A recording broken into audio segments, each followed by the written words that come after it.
All right. Well, good morning. Welcome to our morning devotions. Good to see everybody this morning. And we're on episode 217. 1 Kings 12, 1 through 15 was the passage that I posted.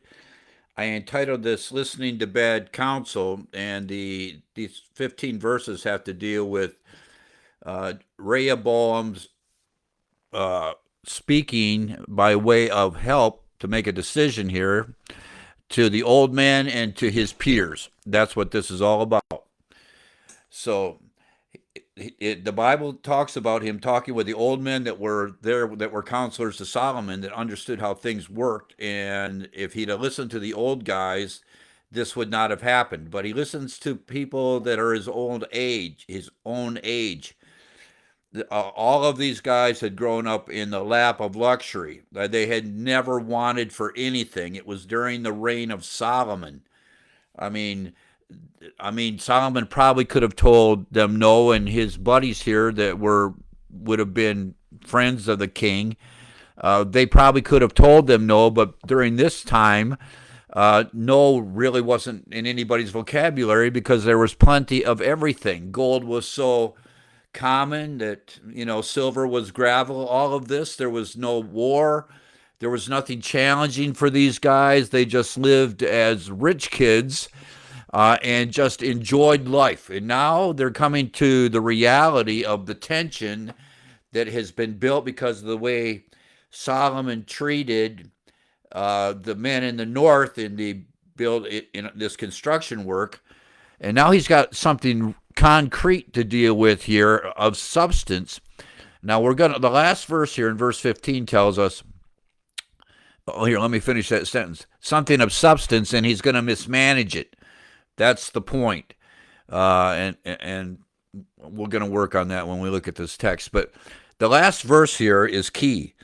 All of this, which is the nuts and bolts of things, the way things are discussed and why this was said and why that was answered this way, and all these things that we see that we say make up human history. I've mentioned this before. From our perspective, it's all weaving and bobbing and wondering what's going on. From God's perspective, it's all just one straight line. When we get to heaven, we're going to see that straight line. But right now, because of the limitations of what we can see, our knowledge base, all of that, plus the fact that we're only can grasp whatever we can grasp before we die, all right, which fundamentally, compared to everything in the world, isn't that much. Even if we were an expert in whatever discipline it is, it's still not that very much. Verse 15 says that the reason all of this happened was by God's design. It says this, wherefore the king hearkened not unto the people, for the cause was from the Lord. All kinds of things run through your mind, don't they? This is God's plan because of the sin of Solomon. Do you ever wonder why Solomon was the only one that God spoke to about you need help, ask for something if you need help in running the country? And Solomon said he understood that he was a child or inexperienced and he needed wisdom, and God granted him wisdom. I think that's interesting. That it's the only one we know in the Bible that God did that with Solomon. Sometimes you wonder if God offered that to others. The only thing I can figure, and we'll sort this out in heaven, is that God already knew what Solomon would ask, and if he would ask others, it wouldn't have been such a noble response. All right. Same thing here with Rehoboam. I think if God, and this is my conjecture, but I think if God would have asked Rehoboam, what do you want? Because you're new at this. And first of all, Rehoboam said, I'm not new at it. He would have just taken a more prideful approach, and he would have said something that was far less noble than what his father said, so God didn't offer this to him. That's all conjecture, but you see that what the desires in the will, in the grace of God, they work together, all right? It says, therefore the king hearkened not unto the people, for the cause was from the Lord, that he might perform the saying which the Lord spake by Ahijah the Shilonite unto Jeroboam the son of Nebat. All of this was to do just what God had said in the preceding chapter. Jeroboam's going to get the 10 nations or the 10 tribes in the north, and Rehoboam is going to get Jerusalem, and Judah in the south is still a testimony of God's faithfulness to David. All right, so That's what's driving all of this, is the will of God, and you have to see that in the whole unfolding of redemptive history. God is getting his way done. And I know people, especially you look at this stuff in social media, they mock this. They mock the fact that God uses bad decisions to get his will done. But the fact of the matter is he does. Because if he didn't, how many decisions are actually made by righteous people in all the world? All right. God uses everything. God uses wickedness to accomplish his purposes. Otherwise, are you going to say that there's some element of this world, this sin-cursed world, all of this sin-cursed world, that God is out of control? He's out of control. That does not take away from the responsibility of the individual. God never absolves these people of their actions. It's just that providence includes everything. A providence includes the good stuff and the bad stuff. Otherwise, you have to say in certain things God is impotent. And so these folks that take these cheap shots on social media because of what God allows. I mean, God hates sin, all right? And but he allows sinners to do his bidding, and then after they do his bidding, he wipes them out for their decision to do whatever evil they did. That's how God works. And if that's a lot to manage on this Friday morning, I understand. All right, but that's how he works. He raises up Babylon as a gold cup in his hand to wipe out Jerusalem, destroy the temple, killing off all so many Israelis and taking the rest into captivity. And then he raises the Persian Empire to wipe out the Babylonians. That's just how it works. And then he raises up the Greek Empire to wipe out the Persian Empire. And then he raises up the Roman Empire to wipe out the Greek Empire. You see, this is the way God works. He said he uses them and then chastises them for their desire to do this evil to others. All right. That's how it works. And that is the unfolding of human history, as you see, kind of in a macro measure here of the will of God. So starts here in verse 1.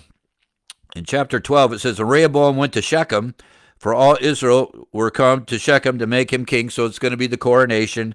And it came to pass when Jeroboam the son of Nebat, who was yet in Egypt, heard of it, for he had fled from the presence of King Solomon, and Jeroboam dwelt in Egypt, which is what we read near the end of chapter 11, because Solomon's trying to kill him. But now that his son's on the throne, he's going to come back. All right. And they sent and called him. That is, Israel sends for Jeroboam. He's down in Egypt. He said they sent for Jeroboam. And Jeroboam and all the congregation of Israel came and spake unto Rehoboam, saying, so we're having this conclave. You have Rehoboam and Judah, and you have Jeroboam and all of Israel, and now they're meeting together. All right, this is amazing. All right, but they're having this meeting, and the people in Israel have a problem because of the way that Solomon had been treating them, especially the guys up in Ephraim. All right, and it says this is their complaint. He says, thy father made our yoke grievous, which he did. All right. He did. That's what we read. All right. The burden that he put the guys in Israel under was grievous. All right. This is true. He said, now therefore make thou the grievous service of thy father, and his heavy yoke which he hath put upon us lighter, and we will serve him. This seems so reasonable to me. They're not saying we're not going to be part of the workforce. Everybody's in this. I mean, there's been a benefit to everybody. Just lighten the load a little, spread it out a little more. That's all he's saying. That's all that Jeroboam is saying. This is still very reasonable. This goes back to what we learned about him in chapter 11, that he was young and he was industrious, a mighty man of valor. He said, listen, we're not saying that we want to be free of this because everybody has to, pull their weight. We understand that. Just lighten it a little. I mean, we're getting the work done. Spread it around a little. That's all that's happening. And he said unto them, this is Rehoboam said unto them, depart yet for 3 days, then come again, and the people departed. So he's just saying, there's a lot to think about here. Rehoboam is saying, let me think about it and we'll come back with a decision. All right. So, and I don't think this delay is bad either, because Rehoboam here is just going to ask counsel. All right. He's going to find out what the guys think. And there's two groups. There's the old guys with Solomon, and there's young guys who are his peers, his buddies. All right. And this, following the counsel of your peers. So everybody listen to me here. If you're a young man, or in reference, when we say young, let's say he's if he's in his 40s here, all right, that would be others that he was raised with, which would make the old man like up in their 70s and their 80s, okay? The idea of this, the truth of this, is go to the men with experience. Don't go to the newbies. Don't go to the guys that are just yes men. Don't go with the guys that are just going to tell you what you want to hear. Leadership has got to be willing to hear things that are contrary to where he might be going, and he's got to do it with an open mind, with a calm spirit. He's got to consider, before iron can sharpen iron, it's got to be iron. You see, butter does not sharpen iron. Iron does. And you see, we say iron sharpens iron, but if you really have iron sharpening iron, it sparks, it's hot. It's rigorous for iron to sharpen iron, but that is how iron gets sharp, in a very small way. And people, they discount going to school and all that because, you get turned astray. I can read that everywhere. Don't send your kids to college, or don't send your kids to seminary, because they're all teaching you, gobbledygook. And a lot of that's true, but I'll tell you what, there's a lot of good things that come out of being challenged that way. And, I take a different approach on that anyway, because I believe leadership in the church should be trained, some kind of training. I'm not saying you can't just do it on your own, because I know people that can, but it helps to have training, to go through the rigors of the pressure of getting the work done. But what happens in that process is you write things and you say things and you think it's like top drawer stuff, and you get it back from the professor and he rips it all to shreds, and it humbles you. It's good. When you get done with school, there isn't hardly anything anybody says or writes about what you write that you haven't already got steamrolled before. It's just a par for the course. And it makes you a more balanced person. You don't get worked up about it when criticism comes. That just comes with time and age and maturity. None of this has happened with the guys that Rehoboam is going to appeal to. None of this happens. So let's keep going here. So he's got 3 days. And King Rehoboam consulted with the old men that stood before Solomon his father while he yet lived, and said, how do ye advise that I may answer this people? So he goes to the place you intuitively go. Who counseled my dad? All right, these guys that made the nation of Israel great alongside of Solomon. I mean, these guys know how everything works right here. And he said, and they spake unto him, saying, here we go. If thou wilt be a servant unto this people this day, that is a servant, which is the way we talk here in America, that those that serve in government are actually the servants of the people. Now, they think they run the country, but really they are servants of the people. And that's why we call the White House the people's house. All of that, all right, they're there to serve us, all right, the people, or all the American citizens. That's why they're in positions of leadership, to make life better for us, not to have their own way and not to get up there and just get rich. That would have been the next group here that he's going to talk to. He's saying, you have to have a servant's heart here, King Rehoboam. I don't think this fazed him at all, because I don't think he's got an inch of him that's got a servant's heart, especially when you see down here later. He's not there to serve. He's there to be the king. All right, that's what he's there for. They said, if thou wilt be a servant unto this people this day, and wilt serve them, and answer them, and speak good words. And, man, I've been going through the speech in James, because good words, the right words right now, are going to save everything. They're going to be hanging on every word that Rehoboam says after he comes back, after they come back after 3 days. Everything he says is going to be like highlighted. It's going to be in bold. It's going to be underlined. This is what the king is going to say in regards to, will you just lighten the load? That's all. That's what this is about. Lighten our load. And he said, speak good words to them, then they will be thy servants forever. If you're just gracious and serve them as a king should serve his people and speak gently to them and goodly to them, we're going to keep this all together and everything's going to be fine. Perfect. Sounds like a good plan to me, right? You're the king. You're the one in control. You're the one that can show grace here, all right? This really goes under the heading of meekness, which is controlled strength. You're the king. You have everything under your control. Come to these folks with this grievance right now in a wonderful time, and just work it out. Speak kindly to them, and serve them, and be gracious to them, and they will follow you, Rehoboam, forever, because they will say, he cares about us. He really does, and he's going to make steps to make our lives easier. Perfect. These are all lessons for us to learn. Can we do that for others? You see, that's the direction you go, all right?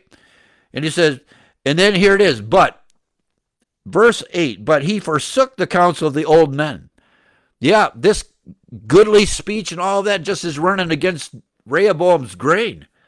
I mean, he's used to just getting his own way. What do you mean serving to the people? I'm the king. This whole chapter, I told you that you got to stay with me on this, but this whole chapter has always just rubbed me the wrong way. It does. These guys had no. You see, many of these guys had no concern at all for the common man. All right, they did. They were just in positions of authority, and everybody else just rode with it. All right, and it gets worse through the history of Israel. So he says he forsook the counsel of the old men which they had given him, and consulted with the young men that were grown up with him. That is his peers, his buddies, the guys that he hangs out with. Now these guys have had. It doesn't tell us they had any experience in government. They probably watched things happen, but as far as actual leading and the necessary noetic equipment that you need to be a good king, no, these guys they've just been enjoying life. And now they've been put into positions of authority. So he throws off the men that are the best counsel to him, and he starts listening to the guys he runs with. Oh, I could just, in my mind's eye, I could just say, someday you're going to be the king, Rehoboam. And he's slapping these guys on the back. He said, yeah, and we're all just going to get in this together, and we're going to go for a royal ride once I'm the king. Oh, man, things are going to be amazing.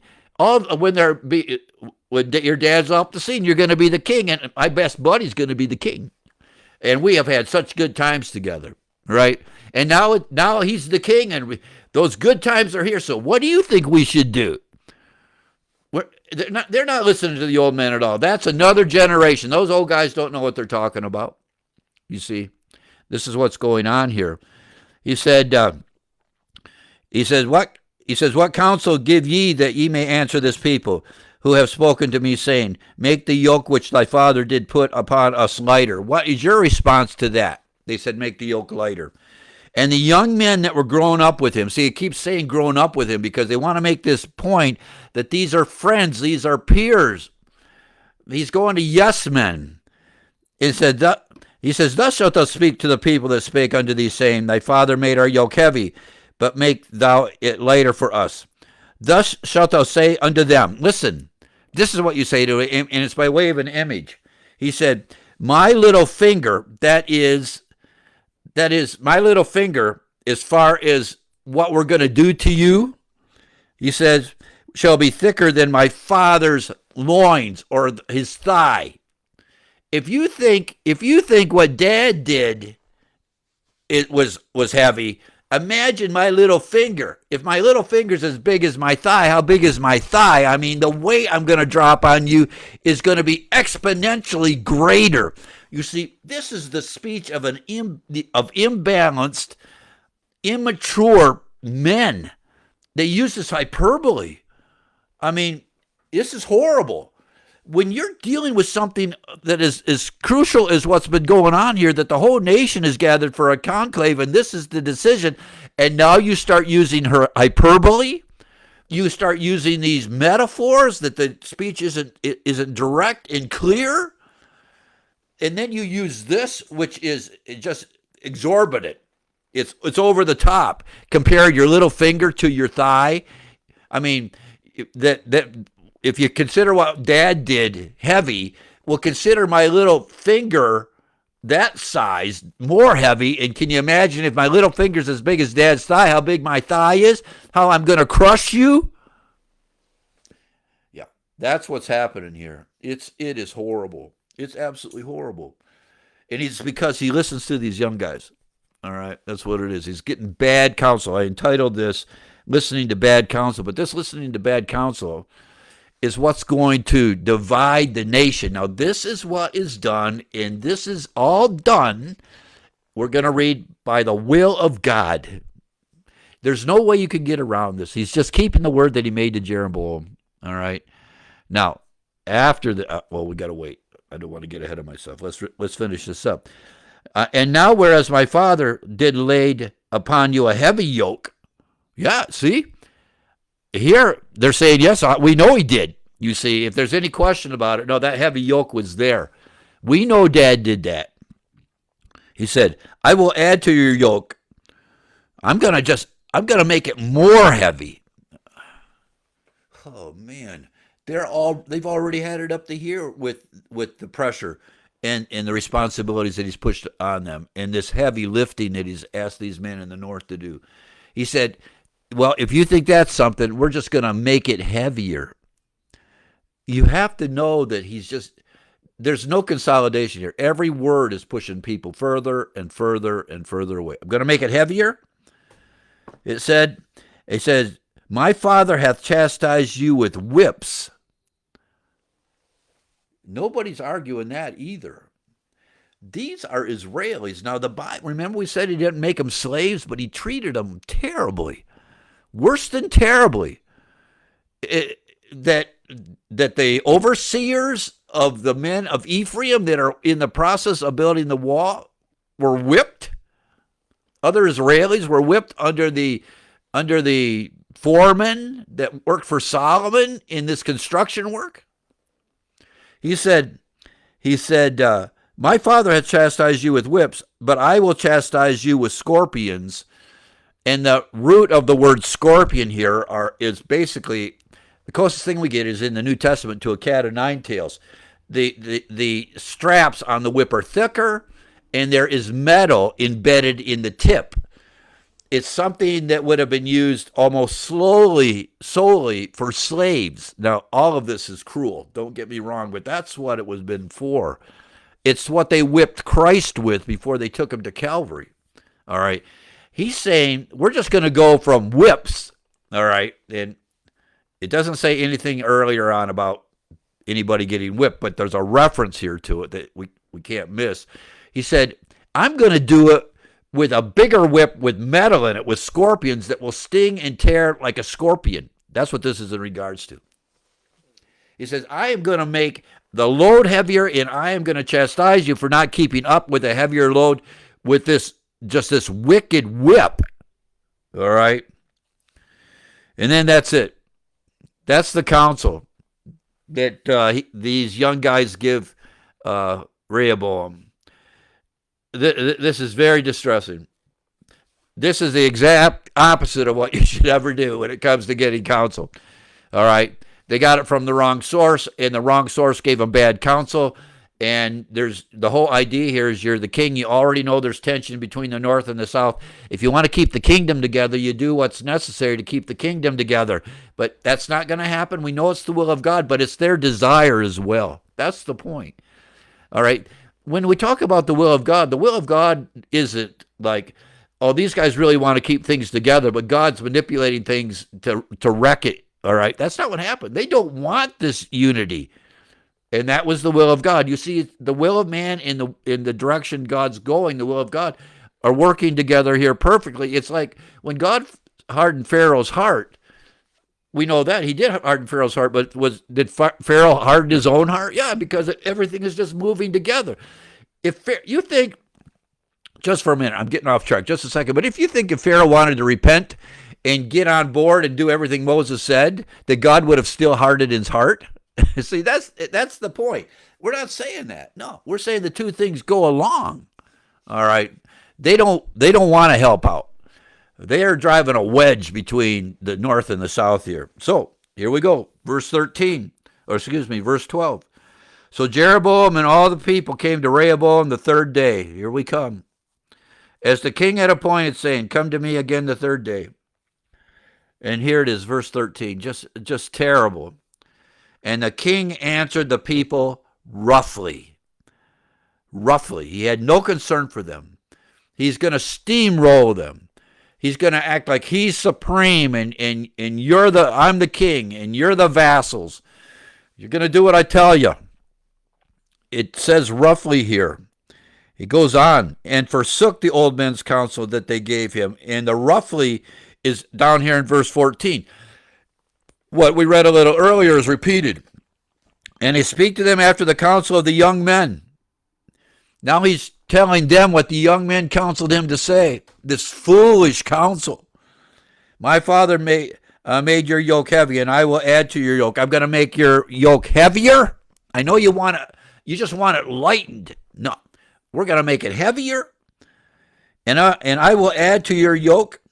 My father also chastised you with whips, and I will chastise you with scorpions. I mean, all he's doing is saying, yep, you brought your concerns to me. I don't care, and I'm going to make it harder on you. That's what comes from the king. And then it says this, verse 15. Wherefore the king hearkened not unto the people. It's like it went in one ear and out the other. Just lighten the load. Just lighten the load. We're still in this. Just make it a little lighter. He didn't want to hear any of that. The king hearkened not unto the people, for the cause was from the Lord. And there it is. The cause was from the Lord. This was all part of God's plan, specifically here, that he might perform his saying, which the Lord spake to Ahijah the Shilonite, unto Jeroboam the son of Nebat, when they met in the way, and he tore his new garment into 12 pieces and said, you're going to be the king in Israel. And so you have to have this foolish king's son Rehoboam listening to foolish counsel, to speak foolish words to those men in the north who were working, but they just wanted a lighter load. And the next thing it says here, verse 16, which is going to be the beginning of the next section. So when all Israel, that is in the north, saw that the king hearkened not unto them, the people answered the king, saying, what portion have we in David? What have we got to do with Judah? And that's when they're going to say, Rehoboam's going to be the king. They said, if you're going to treat us this way, what portion do we have down here in Judah when you treat us up there in the north this way? Right? We have no part in you. We're going to disassociate. We're going to divide the kingdom right here. Everything that I've said about this foolish counsel and all of this is the historic catalyst to fulfill God's will for dividing the nation of Israel into Judah and Israel until it is taken away in the north by Assyria and in the south by Babylon. It's right here. This is what happened. It is the foolishness of the king's boy who never probably was told no, listening to the counsel of others who was never told no. These young men, and here we are, and it is the beginning of just mayhem in the nation of Israel and Judah. I mean, the rest of what we read through Kings and Chronicles, it's horrible. All right, well, the Lord bless you. It's Friday, and looks like I'm going to be out. Looks like I'm going to be able to get this up and still get to my appointment. All right, well, the Lord bless you. You have a great day. And Lord willing, I'll see everybody again on Monday. All right, we'll see you. Bye.